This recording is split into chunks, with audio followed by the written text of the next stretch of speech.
اعوذ باللہ من الشیطان اللعین الرجیم بسم اللہ الرحمن الرحیم الحمد للہ الذی لا یبلغ مدحته القائلون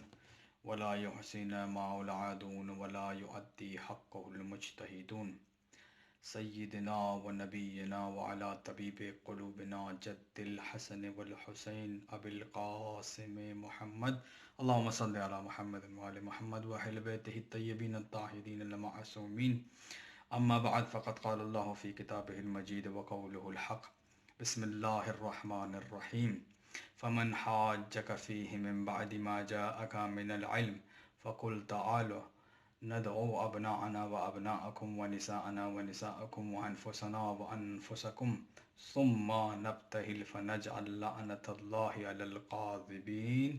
اللہم صلی علی محمد وعلی محمد وعجل فرجم۔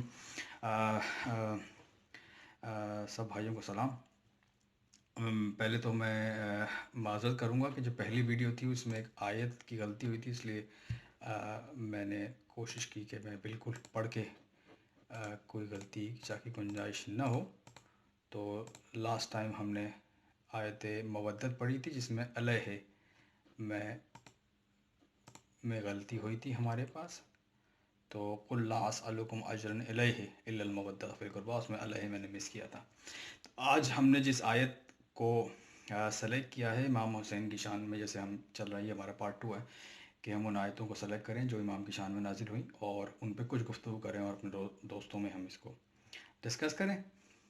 تو آج ہم نے جس آیہ مبارکہ کو سلیکٹ کیا ہے، this is one of the famous اور ویری ویل نون ورس جو امام علیہ السلام کی شان میں نازل ہوئی، ویسے تو پوری پنجندر پاک کی شان میں نازل ہوئی۔ اسے آیت مباہلہ کہتے ہیں اور یہ سورہ آل عمران کی ورس نمبر 61 ہے، تیسرا سورہ قرآن مجید کا، 3rd چیپٹر، ورس نمبر 61۔ تو یہ دا ایونٹ آف مباہلہ، یہ ایونٹ تھا جو کہ پیغمبر اکرم صلی اللہ علیہ وسلم اور نجران کے کرسچنز کے مابین وقوع ہوا 24 ذی الحج کو۔ تو پیغمبر کے پاس کرسچنز کا ایک ڈیلیگیشن آیا، وہ پیغمبر کو، اور ان کا جو ڈسکشنز تھا وہ اس پر تھا کہ وہ سرکار کو نبی ماننے کے لیے تیار نہیں تھے۔ بہرحال کچھ دنوں تک ان کی ڈسکشن چلتی رہی، لیکن بہرحال وہ کسی بھی حال میں انہوں نے they refused to accept the prophet of prophet Muhammad صلی اللہ علیہ وسلم۔ تو اس پر اللہ سبحانہ و تعالیٰ نے پیغمبر کو حکم دیا، اس آیت کا نزول ہوا کہ تم ان سے کہو کہ جو میں نے آیت پڑھی اس کا ترجمہ، پھر اگر یہ لوگ عیسیٰ علیہ السلام کے بارے میں تم سے جھگڑا کرتے ہیں اور تمہیں حقیقت معلوم ہو چکی ہے، تو ان سے کہنا کہ تم اپنے بیٹوں کو لاؤ، وَأَبْنَاءَنَا وَأَبْنَاءَكُمْ،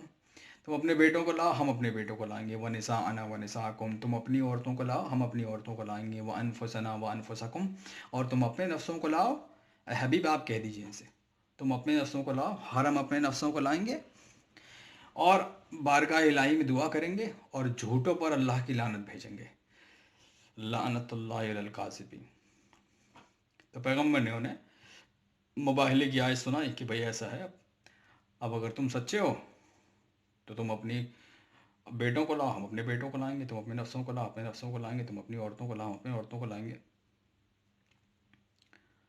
اور یہ جنگ تھی، it was a war with, اس میں سورڈس کی ضرورت نہیں تھی، لیکن یہ کہ سچوں اور جھوٹوں کی جنگ تھی۔ اگر الفاظ کو بدل دیا جائے تو یہ صدیقوں کی اور کاذبوں کی جنگ تھی۔ اب اس جنگ میں وہی جائے گا جو اللہ اور اس کے رسول کی نگاہ میں صدیق ہوگا، نہ کہ امت مسلمہ کی نگاہ میں صدیق۔ یہاں صدیق جائیں گے پیغمبر کے ساتھ، جنہیں مصطفیٰ صدیق سمجھتے ہیں وہ جائیں گے۔ اب جب باری آئی بیٹوں کی تو سرکار اپنے ساتھ امام حسن اور امام حسین علیہ السلام کو لے گئے۔ جب بات آئی اپنی عورتوں کو لاؤ، ہم اپنی عورتوں کو لائیں گے،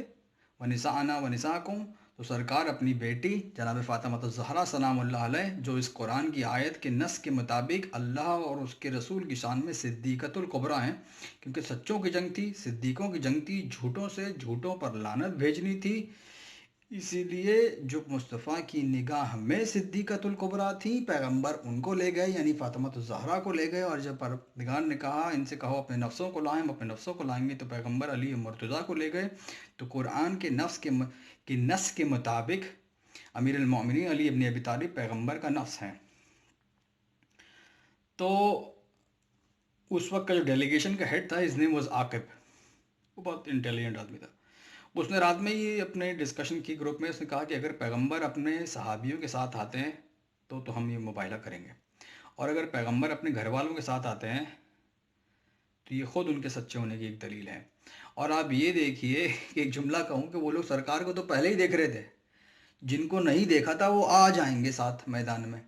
اب آج زہرا بھی ہیں، مرتضیٰ بھی ہیں، امام حسن و حسین بھی ہیں، تو جب انہوں نے آتے ہوئے ان چہروں کو دیکھا تو تاریخ یہ لکھتی ہے کہ عاقب جو تھا ان کا ہیڈ، انہوں نے کہا کہ ہم ان چہروں کو دیکھ رہے ہیں کہ جو اگر ہاتھوں کو بلند کر دیں تو پہاڑ اپنی جگہ سے ہل جائیں، اور دے سرنڈرڈ، انہوں نے مباہلے سے ریفیوز کیا، وہ بیٹل میں نہیں آئے، اس مقابلے ہی میں نہیں آئے، اور اس طرح کم سے کم مسلمانوں کو فتح نصیب ہوئی۔ تو کچھ باتیں جو اس میں یہ ہیں کہ اگر آپ دیکھیں کہ آج کل ایک ٹرینڈ چلا ہوا ہے، اور کافی عرصے سے یہ ٹرینڈ چلا ہوا ہے، کہ اگر آپ درود بھی دیکھیں تو درود پاک بھی پیغمبر پر ہے اور پیغمبر کی آل پر ہے، جیسے کہ درود ابراہیم بھی آپ پڑھتے ہیں، کما صلی اللہ تعالیٰ ابراہیم و آل ابراہیم، ابراہیم اور ابراہیم کی آل، اور اسی طرح محمد اور محمد کی آل۔ لیکن کچھ مولوین کمپنی نے ہر جگہ اصحاب کو ڈال دیا ہے اور ازواج کو ڈال دیا ہے، جہاں ان کا مقام اور ان کا مرتبہ اصحاب پیغمبر کا اور ازواج مطہرات کا اپنی جگہ، لیکن یہ کہ جہاں وہ فٹ نہیں ہوتے وہاں پر بھی انہیں گھسا جاتا ہے، فار ایگزامپل درود شریف میں گھسا جاتا ہے۔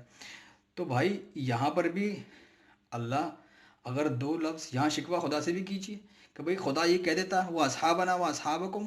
و ازواجنا و ازواجکم، اے حبیب ان سے کہہ دو تم اپنے اصحاب کو لاؤ ہم اپنے اصحاب کو لائیں گے، تم اپنی ازواج کو لاؤ ہم اپنی ازواج کو لائیں گے۔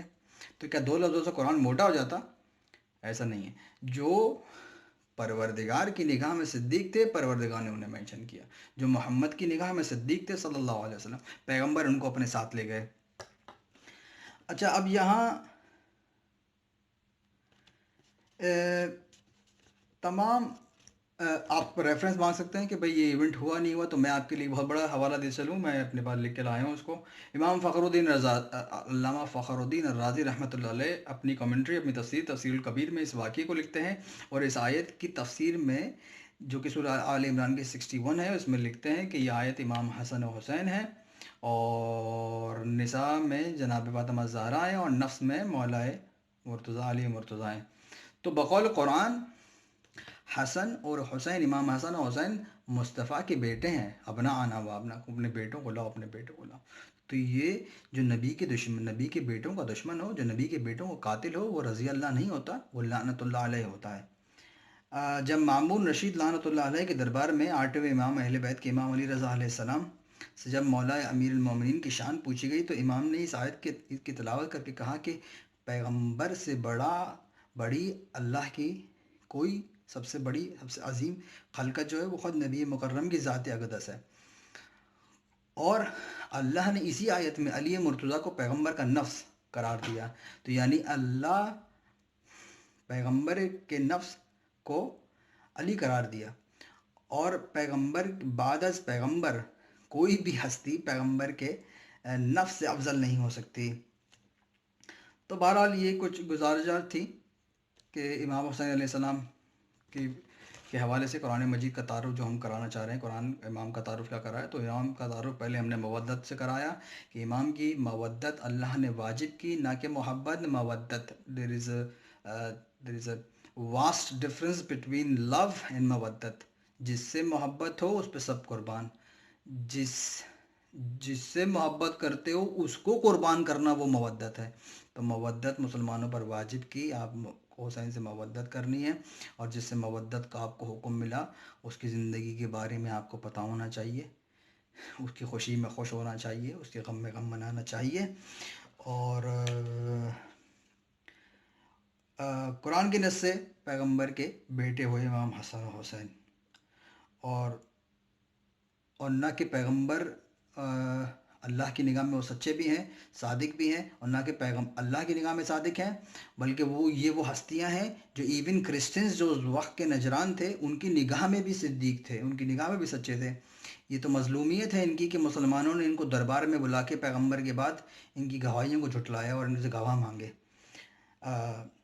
تو بہرحال آپ کو سمجھ جانا چاہیے کہ اب سچے کون ہیں۔ جب پروردگار نے قرآن میں کہا یا ایھا الذین آمنوا کونوا مع الصادقین،